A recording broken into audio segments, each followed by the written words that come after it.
আর 151 জন লইয়া যদি জামাত ক্ষমতার যায় তাইলে ইনশাআল্লাহ ইসলামের পরিপূর্ণ কোরআন এবং হাদিসের পরিপূর্ণ আইন জারি নাও করতে পারে, যদি মৌলিক বিষয় তো অন্তত পারবেন না, পারতো না কোকা চাই কোনো দুর্নীতি থাকবো নি, কোনো চান্দাবাজি থাকবো নি। ইনশাআল্লাহ যদি জামাত ক্ষমতার যায় দুর্নীতিও থাকতো না, চাঁদাবাজিও থাকতো না, ঘুষ থাকতো না। ইনশাআল্লাহ রাষ্ট্রের সম্পদ এটা জনগণের সম্পদ মনে করবো জামাতে, এটা তার ব্যক্তির সম্পদ মনে করতো না। কিন্তু আমরা যারা আমরা নির্বাচিত করি এই মানুষগুলো আইয়া পয়লা আমরা তলে ইনভেস্ট করে, ঠিক না? ঠিক না, আমরা তলে ইনভেস্ট করে 5 কোটি টাকা ইনভেস্ট করে যদি এর বাদে 5 বছরে 500 কোটি 1000 কোটি টাকা যদি করেন না করে না, তাইলে এই সম্পদটা কার লইয়া যা? রাষ্ট্রের সম্পদ, আপনার আমার সম্পদ লইয়া যা।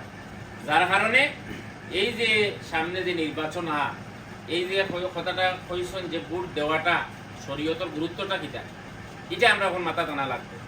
এই যে যারা প্রার্থী আইরা এরার মাঝে দেখতাম ইমানদারিটা আছে কিনা, এরার মাঝে নামাজ আছে কিনা, এরা আল্লাহর বিধান মানে কিনা, এরা সৎ কিনা, এরা দুর্নীতিবাজ কিনা, এগুলো আমরা দেখতাম না।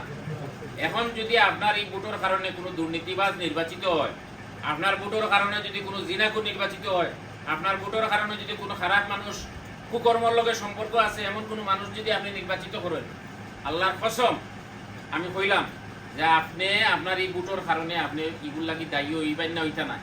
আপনি একটা অংশ পাইবা, তার আমলনামা যাইব, তার একটা অংশ আপনার আমলনামা তাইয়া দিবই।